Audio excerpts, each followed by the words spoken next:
abin nan da Allah ya baka ka nemi gidan lahira da shi. Haka wannan nasiha ce ga duk wanda yake da kuɗi, ka tabbata cewa ka baiwa wani. Na ba ku labari a kila 10 farko ne, akwai wani mai wa'azi da nije na wa'azi wata ran, wa'azin ɗaurin aure ne, ba malami bane da jin magana ce, amma magana ce ta burge.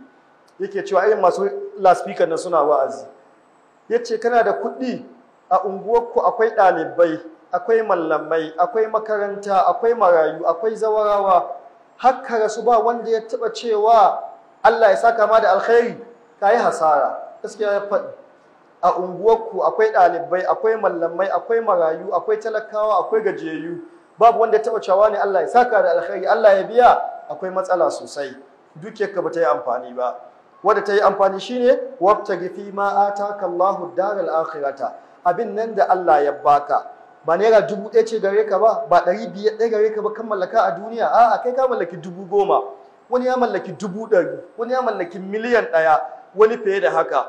Wabtaghi fi ma ataka Allahu daral akhirata, cikin abin nan da Allah ya baka nemi gidan lahira. Izan cewa kai ma wata ran da aka ce a kawo a ba marayu ka sanaka, ka biya ɗaya ka ga wani masallaci ka ce ka ji cikin zuciya ka ji daɗi, alhamdulillah. Akwai naira ta 50 ciki, lokacin da ana gina shi aka nemi taimako, lokacin naira 50 garin na ɗauka na bayar. Har abada ana sallah masallaci kana samun lada. Ka iske wata rijiya a unguwarku, kana cikin waɗanda ku aka haɗa aka yi ta, kai ma ka bada naka gudunmuwa, naira 20 gare ka lokacin, naira 1000 gare ka, naira 500 gare ka. Aikin alheri dai da ya tashi wanda ga ana gani, ka nemi lahira ta hannun shi. Marayun unguwarku, mutanen unguwarku, makarantar unguwarku, akwai makarantar allo a unguwarku, akwai makaranta sai da kai ta sayan data kana Facebook kawai, baki abin da kake kenan, sai da kai ta sayan data kana WhatsApp. An yi hasarar dukiya a nan, ba ta yi amfani ba.